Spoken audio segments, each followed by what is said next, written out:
Kami bersyukur kepadamu ya Tuhan, pada malam hari ini kembali kami dapat mendengarkan firman-Mu, karena firman-Mu lah kebutuhan bagi jiwa kami, sehingga firman-Mu dapat menyejukkan hati kami. Kami rindu diisi oleh kebenaran Tuhan dalam semua situasi dan keadaan. Kami tahu bahwa Tuhan tidak pernah berubah, dan Tuhan yang seperti itulah yang sedang berbicara kepada kami pada malam ini. Kami berdoa untuk setiap orang yang mendengarkan firman-Mu, biarlah Tuhan bekerja dengan leluasa.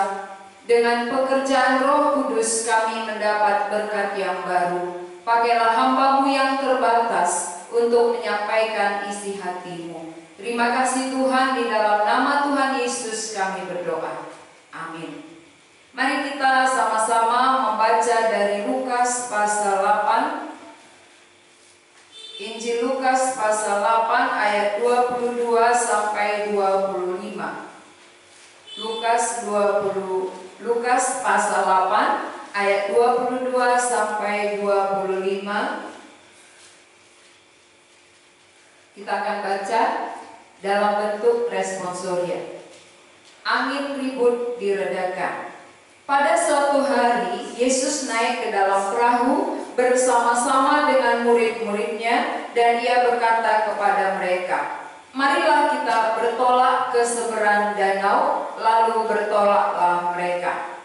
Dan ketika mereka sedang berlayar, Yesus tertidur. Sekonyong-konyong turunlah taufan ke danau, sehingga perahu itu kemasukan air, dan mereka berada dalam bahaya. Maka datanglah murid-muridnya membangunkan Dia, katanya, "Guru, Guru, kita binasa." Ia pun bangun lalu menghardik angin dan air yang mengamuk itu, dan angin dan air itu pun reda, dan danau itu menjadi teduh.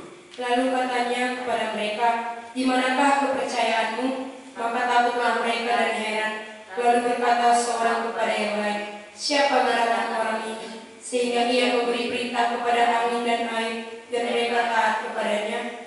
Ya, terima kasih. Sampai di sini pembacaan kita. Saudara-saudara yang dikasihi oleh Tuhan, dimanapun saudara berada saat ini, kita tahu bahwa segala sesuatu yang kita kerjakan sebagai profesi, ada teori, ada praktek. Misalnya, sebagai seorang guru, dia pasti belajar sebagai teori lama sekali, dan bisa saja teorinya bagus, ya. Teorinya dia bisa nilai 100, ya. Tapi ketika seorang guru yang sudah belajar baik di kampus sebagai seorang mahasiswa yang katakanlah teladan, tapi waktu masuk dalam praktek, ketika praktek mengajar, itu sebagai penentu apakah dia ini benar-benar guru yang baik, apakah dia benar-benar sebagai profesi guru yang berhasil. Dari mana terlihat? Ketika praktek. Tapi ketika sebagai mahasiswa, saat dia belajar teori, walaupun nilainya semua baik, belum tentu dia menjadi guru yang benar, guru yang baik. Hal itu akan terlihat saat memasuki praktek. Ketika seorang guru yang sudah menerima teori lalu masuk ke lapangan, ke kelas mengajar, ketika praktek berhadapan dengan muridnya, disitulah menentukan apakah dia guru yang memang berhasil. Tapi kalau waktu praktek dia tidak berhasil, teorinya itu sia-sia. Hanya sebatas teori. Teori itu baik adanya, tapi waktu mempraktekkan tidak sama, berarti gurunya kurang berhasil. Maka saya pernah diajar oleh guru yang sangat pintar, sangat jenius di dalam ilmu pengetahuan. Tetapi mengeluarkannya dia tidak pandai. Dia mengajar seolah-olah di sini penuh untuk menyampaikan kepada murid. Dia gitu. Sehingga ya siswa nggak ngerti apa yang dia ajarkan. Ini namanya guru yang gagal. Ilmu boleh banyak, tetapi ketika praktek itu menentukan. Walaupun gurunya tidak terlalu pintar, tetapi ketika dia bisa mengerti bagaimana cara mengajar yang baik, bagaimana berhadapan dengan siswa, bagaimana menyampaikan materi sehingga dimengerti oleh siswa, inilah guru yang baik. Jadi apa hubungannya dengan firman Tuhan yang kita baca malam hari ini? Ini berkaitan dengan teori yang sudah diterima oleh murid-murid. Murid-murid berjalan dengan Tuhan Yesus. Murid-murid sudah mendapat banyak sekali teori pengajaran. Tetapi apakah pengajaran yang mereka terima, teori yang masuk ke dalam diri mereka, pada saat praktek mereka lulus? Kita melihat, saudara, kita melihat bahwa saat masuk ke dalam praktek banyak orang gagal. Teori mantap luar biasa, tetapi saat praktek iman ada kegagalan. Tuhan mau kita praktek. Tuhan tidak mau hanya sebatas teori melulu. Kalau teori itu ahli Taurat lah ahlinya, namanya juga ahli ya. Ahli Taurat, ahli di dalam Taurat, semua dikuasai. Prakteknya bagaimana? Jadi kita sebagai orang percaya, Tuhan mengharapkan bukan pintar teori, tetapi sedikit pun kita tahu, yang penting ada prakteknya. Bukan banyak tahu tapi praktek gak terlihat, praktek gak nyata. Saya lebih senang guru yang sederhana, tapi saya mengerti apa yang dia ajarkan. Ketika dia mempraktekkan, dia bisa membuat siswanya mengerti, daripada guru yang menguasai banyak hal, tapi ketika mengajar dia tidak tahu. Ini namanya praktek. Saya lebih senang orang tahu sedikit firman tapi hidup di dalamnya, daripada banyak tahu tapi tidak terlihat di dalam praktek hidupnya. Itu membuat kita sama mirip nanti dengan ahli-ahli Taurat. Tuhan Yesus tidak setuju kalau kita ahli Taurat. Maka kita melihat dalam prakteknya, dia membawa murid-muridnya untuk praktek langsung. Maka dia memimpin perjalanan. Dia membawa mereka naik perahu. Lalu di atas perahu dia tertidur. Ketika Tuhan Yesus tertidur, apa yang terjadi?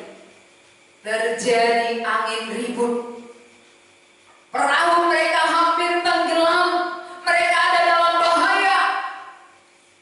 Jadi kalau Tuhan Yesus memimpin, apakah tidak ada bahaya? Seringkali orang berpikir kalau udah beriman semua beres. Kalau sudah percaya Tuhan gak ada masalah. Ini Tuhan kok yang memimpin. Tuhan memimpin perjalanan murid-muridnya. Tuhan yang mengajak naik perahu.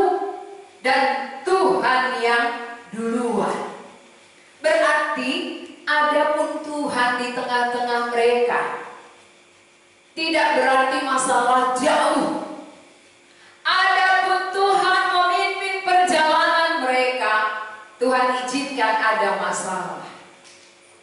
Saudara yang dikasihi Tuhan, kita sudah percaya Tuhan izinkan ada masalah. Ini salah satu contoh yang terjadi pada saat ini. Masalah yang ada, apakah orang percaya tidak ikut, tidak mengalami, ikut terlibat. Orang percaya mengalami hal yang sama dengan orang yang belum percaya. Berarti Tuhan mengizinkan di tengah-tengah kehidupan orang percaya pun ada masalah, ada kesulitan. Tuhan izinkan itu. Kenapa Tuhan izinkan ada masalah, ada kesulitan? Kalau semua beres, dari mana kita tahu orang itu dia benar-benar hidup dalam firman? kesulitan, tanpa diperhadapkan kepada masalah, kita tidak bisa membedakan mana yang imannya dipraktekkan, mana yang hanya teorinya yang dia tahu. Tapi saat diizinkan Tuhan ada masalah, di situ terlihat siapa yang mempraktekkan iman. Siapa yang hanya tahu teori tapi tidak praktek. Jadi kalau demikian saudara, ketika ada masalah, Tuhan mau kita praktek. Tuhan mau melihat iman kita di tengah-tengah ada masalah, di tengah-tengah ada kesulitan. Dia mau melihat kita, apa yang sudah kita tahu, apa yang sudah kita dengar, apa pengenalan kita akan Tuhan. Apakah saat ini terjadi dalam diri kita, teraplikasi dalam diri kita. Teori, pengenalan, pengertian yang sudah banyak tentang siapa Yesus, ketika Tuhan izinkan ada masalah, apakah itu teraplikasi? Ini terjadi kepada murid-murid. Ketika mereka bersama dengan Tuhan, mereka berjalan berkeliling, mereka sudah dididik, mereka sudah diajari banyak tentang firman Tuhan. Tapi sekarang mereka diperhadapkan kepada praktek langsung. Diizinkan ada bahaya mengancam. Ketika ada bahaya mengancam, apa yang terjadi dengan murid Tuhan? Dia panggil Tuhan, Guru, Guru, kita binasa. Bayangkan, dia menganggap dia dengan guru sama. Bukan kami binasa, tetapi kita binasa. Ini pengenalan yang bagaimana? Guru, Guru, kita binasa. Dia menyamakan dengan guru, dia menyamakan dengan Tuhan Yesus. Kita akan binasa, kapal kita, perahu kita akan tenggelam. Ini artinya apa? Waktu praktek belum berhasil. Ketika diperhadapkan praktek iman masih gagal. Teorinya lurus. Saudara-saudara di rumah, saya yakin teorinya semua sudah lulus.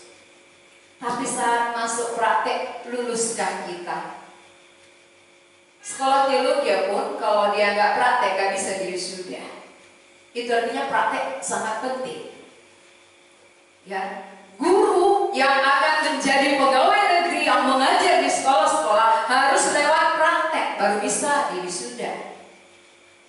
Apalagi iman. Iman jauh lebih tinggi dia daripada yang lain. Sehingga iman yang kita punya sekarang diperhadapkan kepada praktek. Supaya waktu praktek itu terlihat kita berhasil atau gagal, kita menang atau kalah. Jadi kenapa enggak dibiarkan Tuhan semua mulus perjalanan orang percaya? Karena dia mau membawa kita praktek iman. Apa yang telah kita imani tentang kealahan Kristus, apa yang telah kita percaya tentang pribadinya Tuhan Yesus, sekarang diperhadapkan kepada murid-murid. Sampaikah pengenalan mereka bahwa Yesus ini adalah Allah yang berkuasa atas alam semesta? Belum. Lama dididik, lama diajari, lama diperkenalkan diri, tetapi waktu praktek belum lulus, saudara. Ini contoh bagi kita. Sudah berapa lama kita diajar? Sudah berapa lama kita menjadi orang percaya? Ketika ada COVID ini, apakah saudara lulus? Ini kan namanya angin ribut kita. Angin ribut yang terjadi pada zaman kita ini adalah COVID-19. Tuhan izinkan. Luluskah kita? Atau kita masih kalah seperti murid-murid tadi? Mereka menganggap bahwa dia Tuhan, bukan Tuhan dipanggil Guru, Guru. Guru itu tugasnya mengajar. Berarti pengenalan mereka terhadap Yesus itu adalah guru yang mengajari, bukan Tuhan yang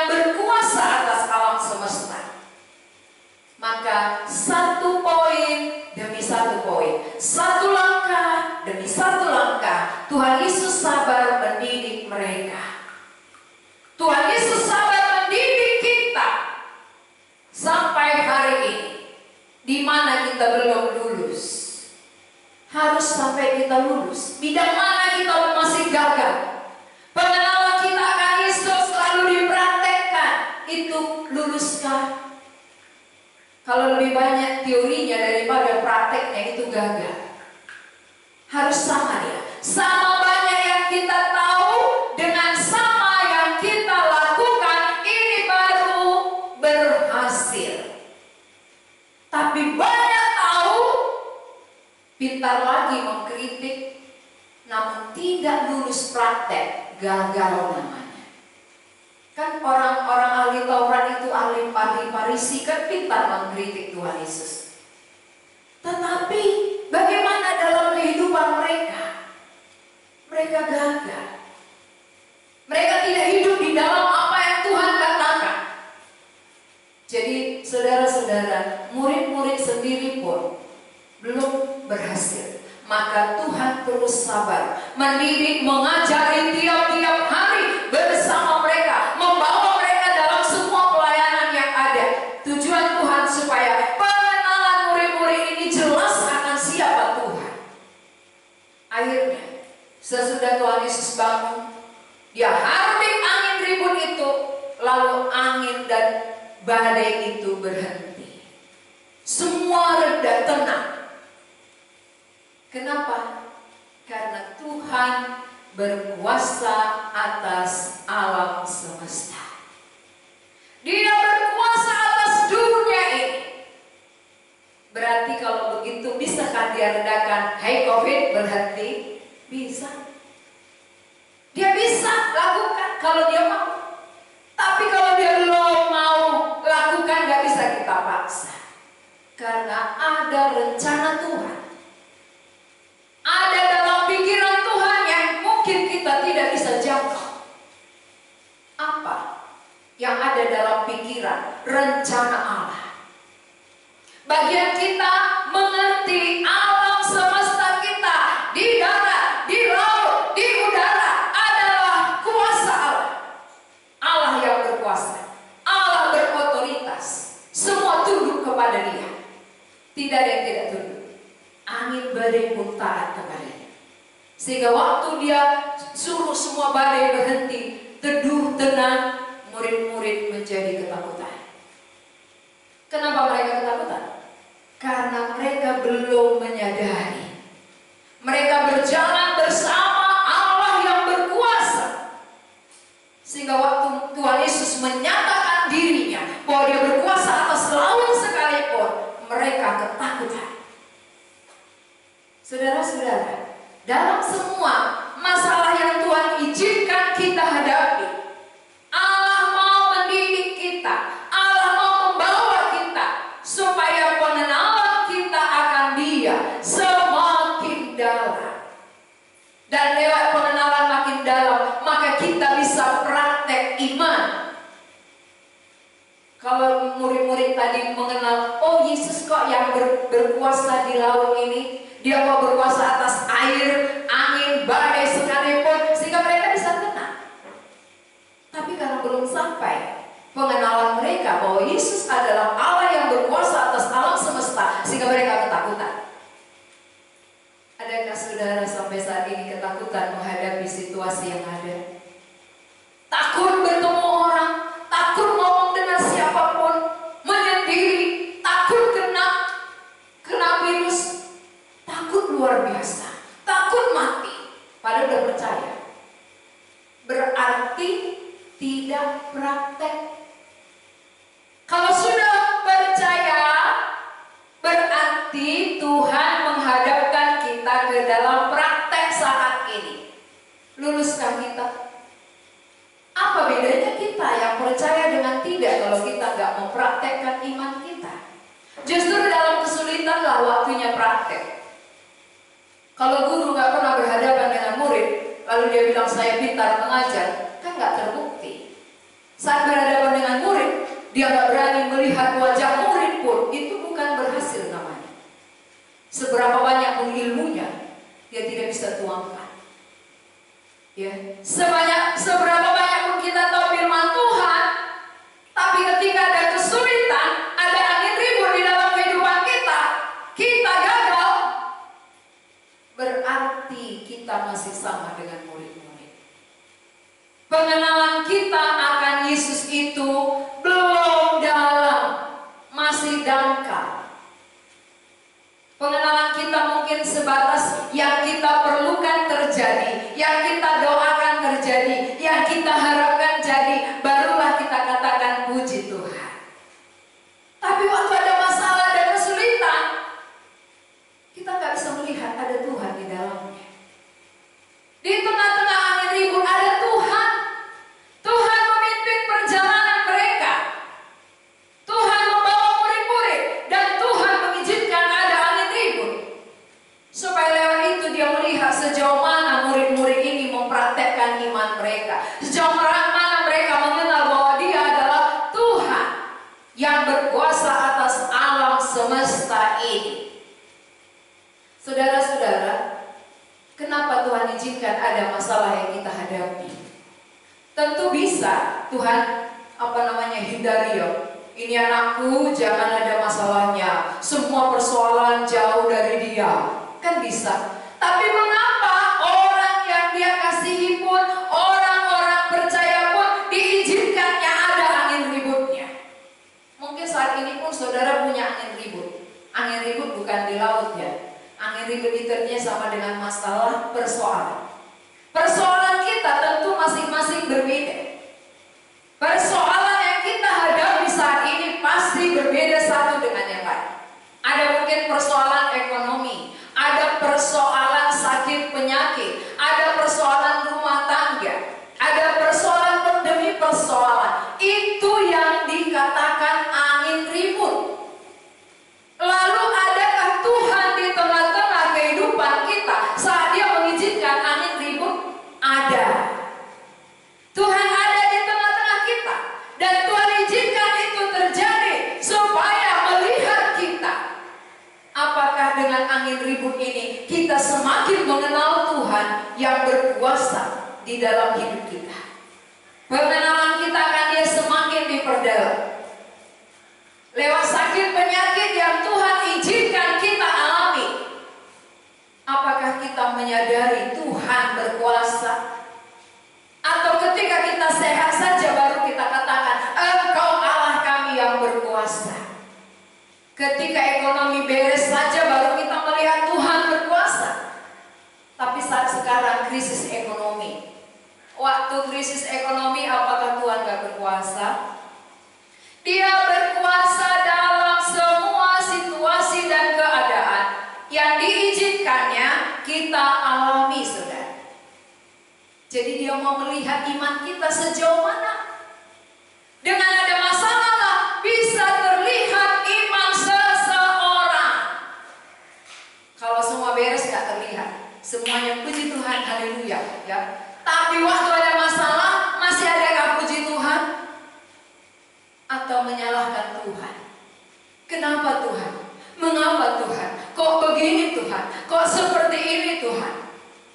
Nah, kalau kita memang jelas mengenal Allah berkuasa dan mengizinkan ada angin ribut di tengah-tengah kehidupan kita, berarti kita wajar bersyukur dalam semua keadaan. Kita wajar bersyukur kepada Tuhan atas angin ribut yang Dia izinkan supaya kita melihat iman kita sejauh mana. Supaya kita melihat pengenalan kita akan Yesus itu sejauh mana. Tanpa angin ribut kita merasa diri kita rohani. Tanpa ada masalah, tanpa ada persoalan, tanpa ada kesulitan, mungkin kita menganggap kita paling rohani. Tapi ketika ada masalah, tak terlihat lagi iman kita. Itu gagal namanya. Maka sebelum kita ke surga, di bumi ini dulu imannya dimurnikan. Selagi kita hidup di bumi inilah kita dibentuk oleh Tuhan. Maka murid-murid pun lama dibentuk Tuhan, lama dididik, lama diajar, sampai dia mati di kayu salib, sampai bangkit dari kematian, terus dididik. oleh Tuhan Yesus. Tuhan Yesus sabar terhadap murid-murid. Tuhan Yesus sabar terhadap saudara. Kalaupun sampai saat ini saudara pengenalannya belum dalam, hanya mau menerima situasi baik, tapi begitu ada situasi keadaan yang tidak seperti yang diharapkan, kita selalu mempersalahkan Tuhan. Tuhan sabar. Tuhan menunggu sampai kita benar-benar duduk di dalam iman kita, pengenalan kita, dan praktek di dalamnya. Dia tidak mau kita banyak teori, tahu banyak, ilmu semakin banyak, praktek gagal. Tuhan kecewa, ya. Tapi sedikit pun kita tahu kalau yang sedikit itu jadi dalam hidup kita, itu jauh lebih baik, saudara. Itu jauh lebih baik. Itulah harapan Tuhan. Maka seringkali firman Tuhan kan mengatakan orang yang merasa dirinya bijak dan pandai, rahasia Allah ditutupi. Berarti Tuhan mau orang yang sederhana, orang yang merasa diri kecil, orang yang merasa dia membutuhkan Tuhan. Kalau orang merasa bijak pandai berarti dia nggak merasa butuh Tuhan. Dia merasa dipintar. Maka rahasia Allah ditutup, tersembunyi bagi orang yang seperti itu. Jadi saudara-saudara yang dikasihi Tuhan, adakah Tuhan di tengah-tengah angin ribut? Ada. Apakah Tuhan biarkan? Ya, Tuhan izinkan ada angin ribut di tengah-tengah murid-murid. Tuhan izinkan ada masalah di tengah-tengah hidup orang percaya. Karena justru lewat persoalanlah terlihat iman percaya kita. Sejauh mana kita kenal, sejauh mana kita praktekkan dalam hidup kita. Kalau tidak ada masalah, semua beres, semua mengaku percaya, semua mengaku beriman, semua mengaku rohani. Tapi ketika ada masalah, baru tersaring. Di situ baru terlihat siapa yang benar-benar tahu firman Tuhan, hidup dalam firman Tuhan. Maka orang yang tahu dan hidup di dalamnya, ada pun masalah dia tidak tergeletak, dia tidak jatuh. Itu sama seperti orang mendirikan rumah di atas batu. Orang yang membangun rumahnya di atas batu sama dengan orang yang praktek, saudara. Tapi orang yang membangun rumah di atas pasir tahu, tapi tidak hidup di dalamnya. Runtuh ketika ada badai, ketika ada angin, ketika ada gelombang kehidupan, dia akan rubuh. Maka iman yang dibangun di atas pasir, ketika ada masalah dan kesulitan, dia akan roboh. Maka lihat iman saudara, iman yang mana? Apakah iman yang dibangun di atas pasir artinya banyak tahu firman Tuhan, bisa ngajarin orang, tapi tidak jadi dalam diri kita? Kalau tidak jadi dalam diri kita, maka ketika diperhadapkan kepada masalah, kita sendiri pun akan jatuh. Kita sendiri pun goyah. Tapi saat kita mendengar firman, kita tahu akan siapa Yesus, dan itu kita praktekkan dalam hidup kita. Ini seperti orang yang membangun di atas batu. Adapun gelombang, adapun kesulitan, adapun angin ribut menimpa dia, dia tetap kokoh berdiri. Jadi orang yang melakukan firman Tuhan, lihat kehidupan imannya kokoh. Tapi orang yang tidak melakukan firman Tuhan, sedikit aja masalah dia langsung goyah. Dia langsung mempersalahkan Tuhan. Jadi maunya dia seperti yang dia harapkan. Tuhan itu maunya mengikuti keinginannya, mengikuti seperti apa yang dia mau. Ya, itu bukan orang yang mau tunduk. Kalau orang percaya itu tunduk kepada Tuhan sebagai Allah yang berkuasa, baik di sorga, di bumi, dan di mana saja. Berarti kalau Allah itu kita kenal sebagai Allah berkuasa, kita tunduk kepadanya. Angin ribut pun tunduk, masa kita gak tunduk, saudara? Kalau saudara gak taat kepada Tuhan Yesus, berarti saudara lebih lebih keras dari angin ribut itu. Angin ribut aja mendengar suaranya, diam. Angin ributnya diam. Taat. Saudara-saudara yang mengaku percaya, berarti kita mengenal Yesus yang berkuasa dalam hidup kita, tunduk dan taat kepadanya, praktek di dalam kesulitan. Ketika ada masalah dan kesulitan, kita praktekkan iman kita. Apakah kita lulus di situ? Apa kita berhasil? Orang yang lulus mempraktekkan imannya di dalam kesulitan, di dalam ada angin ributnya, ini yang dikatakan dengan berhasil. Iman yang berhasil. Tapi ketika ada masalah gagal, ini iman yang gagal. Iman yang jago teori, tapi gagal praktek. Mari kita lihat diri kita masing-masing. Kita yang mana? Yang banyak tahu, yang otaknya penuh dengan firman, tapi di dalam praktek nol. Atau kita tahu sedikit, tapi dalam praktek sejauh yang kita tahu kita lakukan. Itu yang berkenan di hati Tuhan. Itu yang maunya Tuhan. Saudara-saudara, Tuhan menghendaki kita praktek. Jadi malam hari ini kita pengisian, tujuannya bukan supaya memperbanyak pengetahuan kita, supaya apa yang kita tahu selama ini saat ada kesulitan COVID-19 ini diperhadapkan kepada kita, luluskah kita di situ? Terlihatkah iman kita? Apakah kita tahu Allah yang memegang kekuasaan di tengah-tengah situasi kesulitan ini? Atau kita sebagai orang percaya pun ikut hanyut di bawah arus?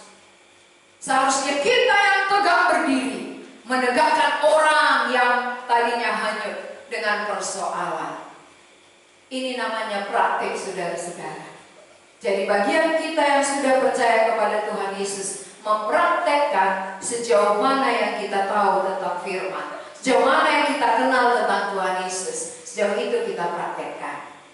Nah, murid-murid tadi belum sampai pengenalan mereka bahwa Allah berkuasa atas alam semesta, maka Tuhan membawa mereka langsung praktek. Jadi di mana nanti saudara belum lulus, ingatlah Tuhan akan bawa ke situ. Tuhan akan perhadapkan kita dalam hal-hal yang kita belum lulus. Tuhan bawa praktek. Mari, di sini kamu belum lulus, praktek dulu, ya. Maka kalau guru praktek bidang seperti mana belum lulus, dia akan praktek ulang lagi kita. Jadi iman pun demikian. Bidang pengenalan manakah kita belum lulus, maka kita akan terus dibawa praktek. Ingat aja dalam kehidupan sehari-hari, di mana kita lemah, pasti dari situ nanti datang. Di mana kita tahu kelemahan-kelemahan kita, dari situ nanti kita terus diuji untuk membuat kita lulus. Jadi saat diperhadapkan, ingat, kalau gagal berarti masih perlu remedial, ya. Kalau masih gagal juga, berapa kali remedial? Harus ulang-ulang sampai lulus. Jadi bersyukur ya, murid-murid tadi akhirnya lulus ya. Lama-kelamaan ketika Tuhan Yesus membawa mereka dalam perjalanan pelayanan, dididik, diajar oleh Tuhan Yesus, murid-murid akhirnya lulus. Saudara-saudara yang di rumah juga harus lulus ketika Tuhan membawa kita dalam praktek iman. Ya, pengetahuan yang banyak gak salah, asal jadi dalam hidup kita. Jangan nanti gak mau pula belajar ya. Belajar banyak, tahu banyak, bagus. Yang penting apa yang kita tahu, lakukan dalam hidup kita, praktekkan. Itu yang berkenan bagi Tuhan. Sebanyak yang kita tahu, sebanyak itu kita praktekkan dalam hidup kita. Biasanya orang yang praktek dalam hidupnya, dia tidak menuntut orang lain. Orang yang sering menuntut berarti dia nggak melakukan. Tapi orang yang melakukan biasanya dia merasa ini lagi kurang, dalam hal ini aku kurang. Dia selalu melihat dirinya. Tapi orang yang tidak melakukan apa-apa, dia lihat orang lain selalu yang kurang. Jadi saudara-saudara melihat siapa yang kurang? Mungkin kita melihat tetangga kita yang kurang, ya, pasangan kita yang kurang, hamba Tuhan yang kurang. Gak pernah melihat diri kita. Firman yang mana yang saya tahu? Berapa yang sudah saya tahu tentang Tuhan Yesus? Apakah itu sudah jadi? Kalau orang yang mempraktekkan firman Tuhan selalu menyeleksi dirinya, mengoreksi di mana yang belum lulus, ya, mengevaluasi diri sendiri, tidak ke orang lain kacanya. Kalau saudara bercerminkan, cerminnya dihadapkan ke wajah kita. Mana mungkin cerminnya ke orang lain? Kalau orang yang cerminnya ke orang lain, itu gak akan pernah melihat diri sendiri. Maka dia gak pernah melihat kekurangan, kelemahan, tapi selalu melihat kekurangan orang. Nah, orang yang mau praktek mempraktekkan firman, dia tahu di mana kekurangannya, dia akan perbaiki. Jadi saudara-saudara yang dikasihi Tuhan, marilah kita sama-sama praktek iman. Sejauh mana kita tahu, sejauh itu kita praktekkan. Sejauh mana kita mengenal Yesus, sejauh itu kita hidup di dalamnya. Supaya kita tahu di mana kekurangan kita yang perlu dibenahi satu demi satu. Murid-murid, satu poin demi satu poin dibenahi oleh Tuhan Yesus. Kita pun, mari masing-masing mengoreksi diri. Bidang mana kita belum lulus? Supaya hidup kita semakin hari, semakin disempurnakan, menyerupai Tuhan kita, Yesus Kristus. Mari kita berdoa. Kami mengucap syukur kepadamu ya Tuhan, untuk firman yang sudah menegur kami. Sebagaimana murid-murid sudah banyak belajar dari Tuhan secara langsung. Tapi ketika masuk ke dalam praktek, mereka gagal. Inilah yang sering kami alami di tengah-tengah kehidupan ini. Ketika kami banyak tahu firman, mendengar banyak tentang Tuhan Yesus, seolah-olah kami sudah rohani. Tapi pada saat praktek, kami masih ada yang gagal. Tuhan tolong kami, supaya lewat firman-Mu kami dikoreksi, ditegur, dinasehati, dan ada hati untuk mau berubah. Supaya hidup kami semakin hari, semakin berkenan bagi Tuhan, semakin serupa dengan Engkau. Terima kasih Tuhan untuk kehadiran-Mu. Terima kasih untuk berkat-Mu bagi kami masing-masing. Kami mau memakaikannya di dalam kehidupan kami, di tengah-tengah angin ribut yang ada di dalam diri kami pribadi lepas pribadi.